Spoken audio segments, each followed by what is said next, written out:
English कैसे सीखें YouTube channel में आपका स्वागत है। इस वीडियो में हम इस स्टोरी को ट्रांसलेट करेंगे और इसकी वर्ड मीनिंग भी आपको बताएंगे और आपको ग्रामर से जुड़ी, टेंस से जुड़ी जो महत्वपूर्ण चीज़ें होती हैं अंग्रेज़ी सीखने में वो भी हम आपको बताएंगे। तो चलिए शुरू करते हैं। An ant and a grasshopper, एक चींटी और एक टिड्डा। इस स्टोरी का क्या नाम है? चींटी और टिड्डा। हम इसे ऐसे कह सकते हैं। हम यहाँ पर इसे एक चींटी और एक टिड्डा नहीं कहेंगे। चलिए शुरू करते हैं। एंट का मतलब होता है चींटी और ग्रास हपर का मतलब होता है टिड्डा। It was a hot summer, गर्मियों का मौसम था। समर का मतलब क्या होता है? गर्मी का मौसम, गर्मी का मौसम। हॉट का मतलब जब बहुत ज़्यादा गर्मी पड़े तो उसे कह सकते हैं गर्मी तेज़ थी, तो गर्मियों का मौसम था। Everyone prefer to stay in their homes, सभी पसंद करते थे, सभी को अच्छा लगता था। टू स्टे, रुकना, रहना। इन देयर होम्स, अपने घरों में। सभी को अपने घरों में रहना अच्छा लगता था। प्रीफर्ड का मतलब यहाँ पर क्या है? पसंद था, पसंद था, क्योंकि यहाँ पर ईडी है। इसे हम लाइक भी कह सकते हैं, ठीक है। एवरीवन लाइक्ड, सभी पसंद करते थे। टू स्टे, स्टे का मतलब होता है रहना या फिर रुकना, तो हम यहाँ पर रहना कहेंगे। इन देयर होम्स, अपने घरों में। टू प्रोटेक्ट देमसेल्फ, अपने आप को बचाने के लिए। प्रोटेक्ट का मतलब क्या होता है? सुरक्षा करना या फिर बचाना, अपने आप को बचाने के लिए। देमसेल्फ, खुद को। फ्रॉम द इमेंस हीट, शदीद गर्मी से। इमेंस का मतलब क्या है? बहुत ज़्यादा, अत्यधिक, जिसे हम क्या कहते हैं? अत्यधिक। अत्यधिक गर्मी से बचाने के लिए। ऑफ द सन, सूरज के, सूरज की अत्यधिक गर्मी से बचाने के लिए सभी अपने घरों में रहना पसंद करते थे। बट, लेकिन, एन एंट, लेकिन एक चींटी। वॉज बिजी, व्यस्त थी। बिजी का मतलब क्या है? व्यस्त, व्यस्त थी। किसमें? गैदरिंग फूड, खाना इकट्ठा करने में। गैदर का मतलब क्या होता है? इकट्ठा करना, ठीक, इकट्ठा करना। फूड का मतलब होता है भोजन या फिर खाना। फूड का एक और मीनिंग होता है जिसे मील कहते हैं हम। तो खाना इकट्ठा करने में बिजी थी। In spite of the heat, गर्मी के बावजूद। In spite of, in spite of का मतलब क्या है? के बावजूद, के बावजूद। गर्मी के बावजूद भी एक चींटी खाना इकट्ठा करने में व्यस्त थी। अ लेजी, एक आलसी। लेजी का मतलब क्या है? आलसी।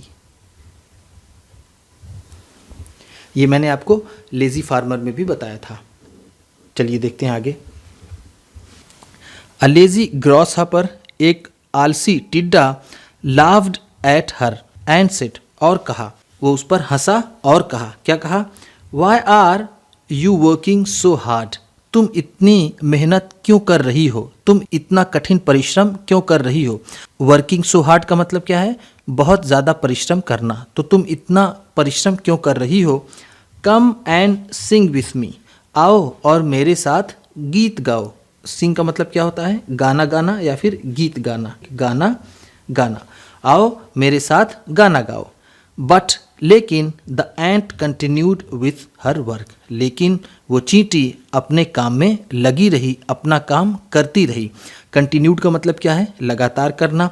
विथ हर वर्क, अपने काम में, वो लगातार अपने काम में लगी रही। एंड सेड, और कहा, I am laying in a store for the winter season, मैं रख रही हूँ। लेइंग, ले का मतलब क्या होता है? रखना, जिसे हम कहते हैं बाद में इस्तेमाल करने के लिए रखना। तो आई एम लेइंग, मैं रख रही हूँ। इन अ स्टोर, स्टोर में। फॉर द विंटर सीजन, सर्दियों के मौसम के लिए। विंटर का मतलब क्या है? सर्दियों का मौसम, सर्दियों का मौसम। विंटर सीजन, सर्दियों का मौसम। समर सीजन, गर्मियों का मौसम। Sunny days will not last forever, सूरज वाले दिन या फिर गर्मियों के दिन। सनी डेज उसे बोलते हैं जब सूरज निकलता रहता है तो, ठीक। जैसे सर्दियों में सूरज कम निकलता है तो वो सनी डेज नहीं है। जब सूरज निकला हो तो उसे हम सनी डे कह सकते हैं। तो सूरज निकलने के दिन। Will not last for ever, ये हमेशा नहीं रहेंगे। लास्ट का मतलब क्या होता है? रहना या फिर रुकना या ठहरना, बहुत ज़्यादा दिन तक चलना। तो ये सूरज वाले दिन बहुत ज़्यादा दिन तक नहीं रहेंगे। फॉर एवर का मतलब क्या है? हमेशा, हमेशा नहीं रहेंगे।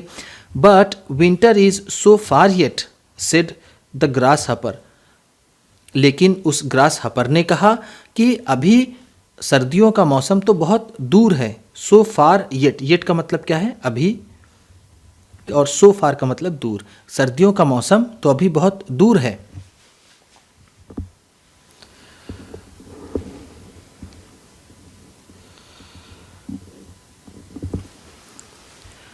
When there was snow everywhere, जब हर तरफ बर्फ थी, ठीक है, स्नो का मतलब क्या है? बर्फ, एवरीवेयर का मतलब हर तरफ, जब हर तरफ बर्फ थी, the ant had plenty of food stored, उस चींटी ने पर्याप्त मात्रा में खाना इकट्ठा कर लिया था। हैड प्लेंटी, प्लेंटी का मतलब होता है पर्याप्त मात्रा में।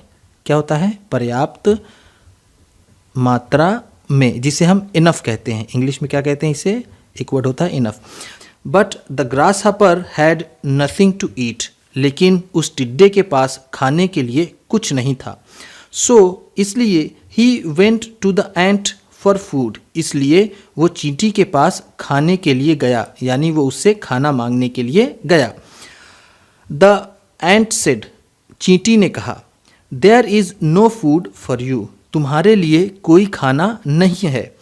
As you sang throughout the summer, जैसे तुमने पूरी गर्मी गाकर बिताई, so dance the whole winter, इसी तरह अब सर्दी के मौसम में तुम नाचो। तो इस तरह से इसकी मोरल देख लेते हैं। मोरल है नैतिक शिक्षा। नैतिक शिक्षा, नैतिक शिक्षा क्या है? आइडलनेस इज अ कर्स, आलस एक बद्दुआ है, आलस एक अभिशाप है। आइडलनेस का मतलब क्या है? आलस, लेजीनेस जिसे हम कहते हैं। कर्स का मतलब होता है अभिशाप। क्या होता है? अभिशाप, या फिर जिसे हम कहते हैं बद्दुआ, या फिर जिसे हम कहते हैं लानत।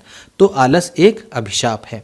तो इस स्टोरी को हमने देखा, इसमें ज़्यादातर जो वर्ड्स आए हैं वो पास्ट इंडिफिनिट के हैं, जैसे ही वेंट, इसी तरह के ज़्यादातर वर्ड्स हैं इसमें। बहुत कुछ ग्रामर के लिए बताने के लिए नहीं था, इसलिए इस तरह से आपकी ये स्टोरी ख़त्म हुई। आप कमेंट बॉक्स में ज़रूर बताइएगा कि कौन सा इंग्लिश वर्ड आपको अच्छा लगा या फिर आपने सीखा। दोनों में से कोई चीज़ आप ज़रूर कमेंट बॉक्स में बताइएगा। और इस वीडियो को अपने किसी न किसी दोस्त को शेयर ज़रूर कर दीजिएगा। चैनल पर नए हैं तो सब्सक्राइब करिएगा, क्योंकि इसी तरह की वीडियोज़ आपको ढेर सारी मिलने वाली हैं और आप अंग्रेज़ी बहुत आसानी से सीख जाएंगे। तो चलिए फिर मिलते हैं अगली वीडियो में।